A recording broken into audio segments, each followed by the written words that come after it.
السلام علیکم ورحمۃ اللہ وبرکاتہ۔ سورہ بقرہ کا رکوع نمبر 4، اس کے اندر اللہ تبارک و تعالیٰ نے بنی اسرائیل کا ذکر کیا ہے۔ تو شروع کرتے ہیں۔ بسم اللہ الرحمن الرحیم، شروع اللہ کے نام سے جو بڑا مہربان نہایت رحم کرنے والا ہے۔ والذین، اور وہ لوگ جو کفروا انکار کرتے ہیں، وکذبوا اور جھٹلاتے ہیں، بآیاتنا ہماری آیات کو، اولئک یہی لوگ ہیں، یعنی کہ اللہ تبارک و تعالیٰ فرما رہے ہیں کہ جنہوں نے ہماری آیت نشانیوں کا انکار کیا اور کفر کیا، تو وہ کون سے لوگ ہیں کہ صحاب النار، آگ والے،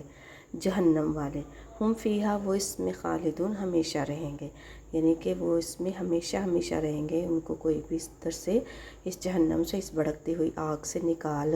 نہیں سکے گا۔ یا بنی اسرائیل اذکروا، اے بنی اسرائیل یاد کرو، نعمتی، میری نعمتیں، اللتی، وہ جو انعمت میں نے انعام کی، یعنی کہ اے بنی اسرائیل یاد کرو تم اس وقت کو کہ جب میں نے تم پر بہت سی نعمتیں انعام کی تھی، جن میں سے مشہور معروف نعمت ہے کہ من صلی اللہ تعالیٰ نے ان کو عطا کیا تھا۔ علیکم، تم پر، واوفو، اور پورا کرو، بیعہدی، میرے عہد کو،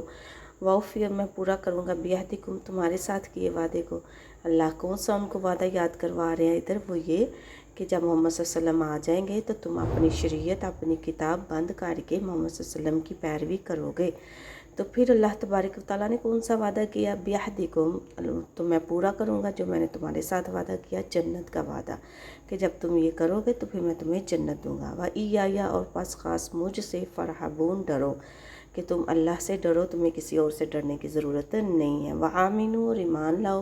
بما، اس چیز پر، انزلت، جو میں نے نازل کی، مصدقاً، وہ تصدیق کرتی ہے، لما، اس کی، جو معکم، تمہارے پاس ہے، یعنی کہ تم اس کتاب پر، اس قرآن پر ایمان لاؤ، یہ تصدیق کرتی ہے جو تمہارے پاس ہے، یعنی تورات اور انجیل کی بھی۔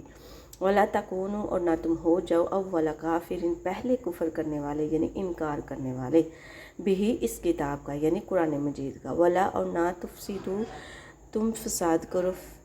ولا، اور نہ تشتروا، خرید فروخت کرو، بآیاتی، میری آیات کی، ثمناً قلیلاً، تھوڑے داموں میں، وإیایا، اور بس خاص مجھ سے، فاتقون، تم ڈرو۔ پیچھے والی آیت کے اندر بھی اللہ تبارک و تعالیٰ نے اپنے ڈر کا ذکر کیا، اور اس آیت میں بھی، یعنی کہ موسیٰ علیہ السلام کی قوم میں ایک ایسا جابر ظالم حکمران تھا جس کا نام نمرود تھا، تو اللہ تبارک و تعالیٰ ان کو بار بار تسلیاں دے رہے ہیں کہ تمہیں اس سے ڈرنے کی ضرورت نہیں ہے، تم بس مجھ سے ڈرو۔ ولا، اور نہ تلبسوا، تم ملاؤ، حق کا، حق کو، بالباطل، باطل کے ساتھ، وتکتموا، اور تم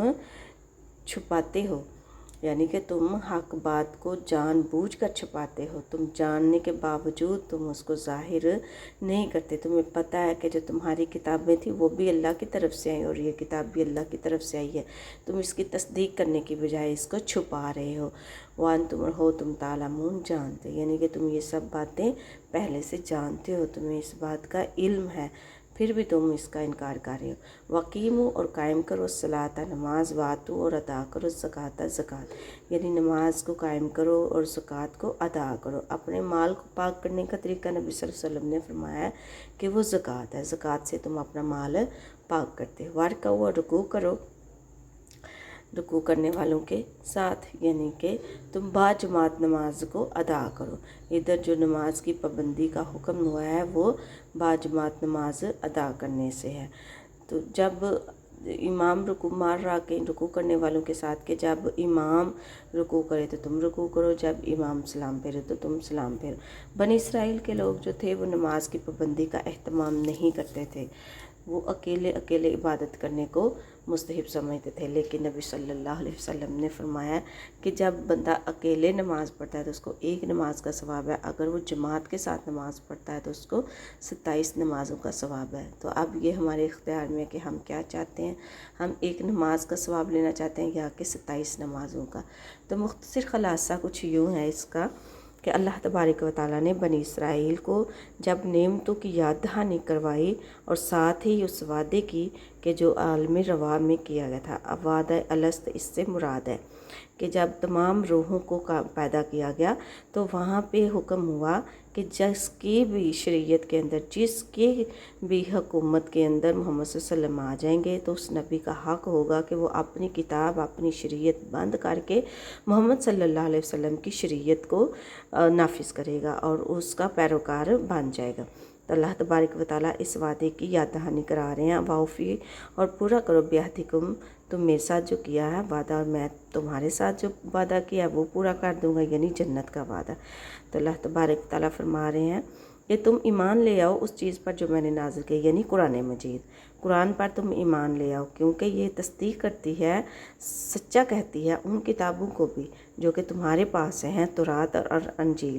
تورات جو ہے وہ بھی اللہ تبارک و تعالیٰ کی کتاب ہے، اور انجیل بھی اللہ کی کتاب ہے، اور اسی طرح یہ قرآن مجید جو ہے یہ بھی اللہ تبارک و تعالیٰ کی ہی کتاب ہے۔ تو جس طرح وہ سچی کتابیں ہیں یہ بھی سچی ہیں، تو اس سے پہلے جو یہودی اور عیسائی تھے ان کا حق ہے کہ وہ اپنی کتابیں، اپنی شریعتیں بند کر کے اس کے اوپر ایمان لائیں اور اس کو سچا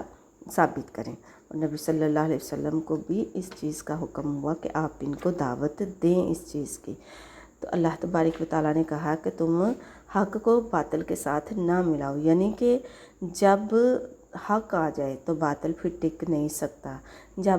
جب روشنی آ جاتی ہے تو اندھیرا پھر ٹھہرتا نہیں ہے وہاں۔ تو یہی اس کتاب کا بھی اصول ہے، یہ ایک روشنی ہے، یہ اللہ کی دین کی شمع ہے جس کو ہم نے روشن کرنا ہے انشاءاللہ۔ واقیم اور قائم کرو صلاۃ، نماز سے مراد ہے کہ نماز کو قائم کرنے سے مراد یہ ہے کہ با جماعت نماز کو قائم کرو، جماعت کے ساتھ نماز پڑھو، اور وقت کے ساتھ نماز پڑھو، پابندی کے ساتھ نماز پڑھو، اور اول وقت میں نماز پڑھو۔ اگر نماز پڑھی ہے مگر لیٹ کر کے پڑھی ہے تو اس کا بھی کوئی فائدہ نہیں ہے۔ سنت یہ ہے کہ اول وقت میں نماز پڑھی جائے، جو نبی صلی اللہ علیہ وسلم کو پسندیدہ مستحب عمل تھا وہ اول وقت ہے نماز کا، تو اول وقت میں نماز پڑھا کرو۔ اللہ تبارک و تعالی ہماری دعا قبول فرمائے۔ وعلیکم السلام ورحمۃ اللہ وبرکاتہ۔